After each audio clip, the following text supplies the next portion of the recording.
प्रिय श्रद्धालु हो, जय श्री कृष्ण, जय श्री राम, जय श्री राधे राधे, जय श्री महाकाल। इस प्रवचन में आपको श्रवण कराएंगे सदाचार, शौचाचार, स्नान, भस्म धारण, संध्या वंदन, प्रणव जप, गायत्री जप, दान, न्यायता, धनोपार्जन तथा अग्निहोत्र आदि की विधि एवं महिमा का वर्णन। ऋषियों ने कहा, सूत जी, अब आप शीघ्र ही हमें वह समाचार सुनाइए जिससे विद्वान पुरुष पूर्ण लोकों पर विजय पाता है। स्वर्ग प्रदान करने वाले धर्ममय आचार तथा नरक का कष्ट देने वाले अधर्ममय आचारों का भी वर्णन कीजिए।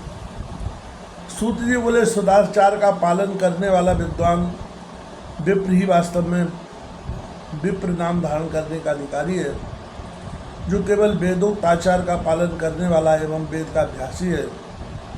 उस विप्र की विप्र संज्ञा होती है। सदाचार, वेदाचार तथा विद्या, इनमें से एक एक गुण से युक्त होने पर उसे द्विज कहते हैं, जिसमें स्वल्प मात्रा में ही आचार का पालन देखा जाता है। जिसने वेदाध्ययन भी बहुत कम किया है तथा जो राजा का सेवक, पुरोहित, मंत्री आदि है, उसे क्षत्रिय विप्र कहते हैं। जो विप्र कृषि तथा वाणिज्य कर्म करने वाला है और कुछ विप्रोचित आचार का भी पालन करता है, वह वैश्य विप्र है। तथा जो स्वयं खेत जोतता, हल चलाता है, उसे शुद्ध विप्र कहा गया है। जो दूसरों के दोष देखने वाला और परद्रोही है, उसे चांडाल ध्वज कहते हैं।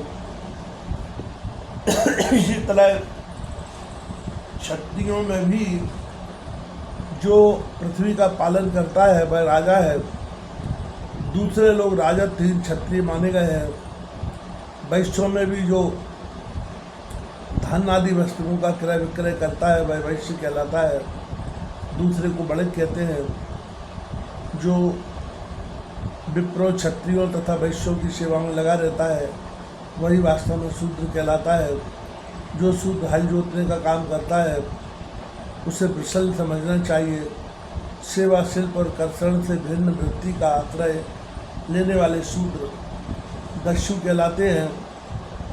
इन सभी वर्णों के मनुष्यों को चाहिए कि वे ब्राह्मण मुहूर्त में उठकर पूर्वाभिमुख से सबसे पहले देवताओं का, फिर धर्म का, अर्थ का, उसकी प्राप्ति के लिए उठाए जाने वाले क्लेशों का तथा आय और व्यय का भी चिंतन करें। रात के पिछले पहर को उषा काल जानना चाहिए तथा उस अंतिम पहर का जो आधा या